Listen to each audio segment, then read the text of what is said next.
नवरात्रि अनुष्ठान का चौथा दिन, चौथी संध्या। हम लोग चर्चा कर रहे हैं रामचरितमानस की महिमा क्या है, राम कथा की महिमा क्या है। बालकांड के 34वें दोहे के बाद की चौपाई और आज 35वां दोहा भी लेंगे। 7वीं चौपाई सुनते हैं 34वें दोहे के बाद की।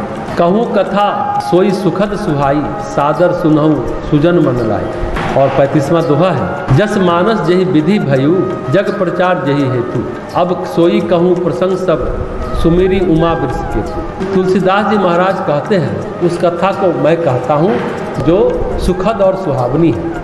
हे सुजन यानी सज्जन वृंद, उसे सादर सुनो, सुहानी कथा को आदर पूर्वक सुनो। जस मानस जही विधि भयु, ये मानस जिस प्रकार से आया, प्रादुर्भाव हुआ, प्रकट हुआ और जगत में इसका प्रचार प्रसार होगा, जग प्रचार यही हेतु। अब सोई कहूँ प्रसंग सब, उस प्रसंग को कहने से पहले सुमिरी उमा वृष केतु, भगवान शिव और माता पार्वती को सुमरते हैं, स्मरण करते हैं। कहते हैं तुलसीदास जी के समय 90 रामायण प्रचलित थी। कहते हैं रामायण शतकोटि अपार, 100 करोड़ रामायण है। अब 100 करोड़ है या नहीं, पर उस समय राम कथा के 90 रूप थे। जब तुलसीदास जी ने रामचरितमानस लिखा, थोड़ी थोड़ी कथा तो पुराणों में भी है, भागवत में भी है, महाभारत में भी है, अथर्ववेद में भी अयोध्या का वर्णन है।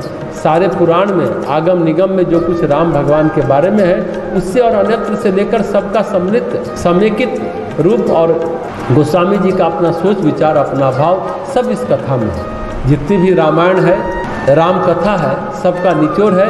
राम कथा के अलावा धर्म उपदेश, नीति का उपदेश, समाज के नियम उपनियम सबको लिखी, तो ये कथा बहुत सुखद हो गई। सुखद इसलिए है कि जीवन के लिए सुखप्रद है, जीवन की समस्याओं का सरस समाधान है और सुहावनी भी है, रुचिकर लगती है। अब इसे सुनेगा कौन? सज्जन वृंद, वही सुन पाएंगे। जो दुर्जन कुटिल कुचाली लोग होंगे वे क्यों सुनेंगे, राम कथा सुनने की कोशिश क्यों करेंगे? इसलिए कहते हैं तुलसीदास जी सादर सुनो।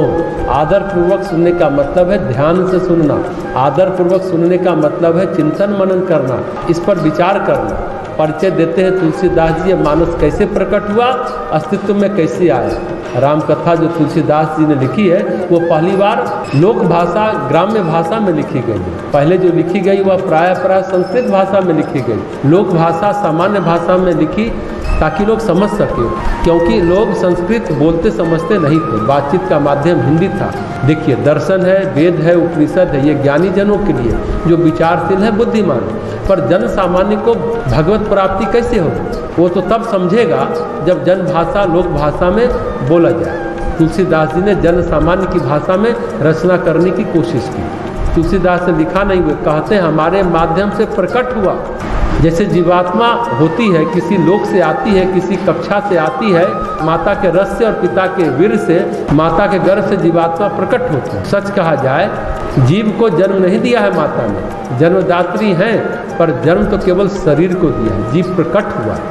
जीव को जन्म थोड़े ही मिलता है, शरीर का जन्म होता है, शरीर मिलता है। तो कर्मानुसार जीव के गर्भ का चयन होता है। माता पिता को थोड़े ही मालूम है कौन जीवात्मा आ रही है, माता पिता तो शरीर से परिचित। कर्मों का परिचय तो काल का क्षण देता है। जिन कर्मों को लेकर जीवात्मा आई है, किन कर्मों को लेकर जीवात्मा आई है, इसके लिए जन्म कुंडली की जरूरत होती है। भगवान शिव और माता पार्वती के आशीर्वाद से, हनुमान जी के आशीर्वाद से ये रामचरितमानस प्रकट हुआ है और जगत में जो प्रसारित होगा शिव पार्वती के कृपा से होगा। दुनिया में बहुत सारी चीज़ें लिखी जाती हैं, पर सब प्रचार प्रसार थोड़ा ही पाती है। कभी कभी काल का क्षण होता है, घड़ी होती है, मुहूर्त होता है, उचित समय होता है, तो उसका प्रचार प्रसार होता है। कोई पॉपुलर होता है, कोई नहीं होता है। मुद्दा बन जाता है और नहीं भी बनता है। तो तुलसीदास जी कहते हैं इसमें कि यह मानस प्रकट हुआ, कैसे प्रकट हुआ ये सारे प्रसंग मैं कहूँगा, कैसी आई, क्या हुआ, सारी बातें कहूँगा।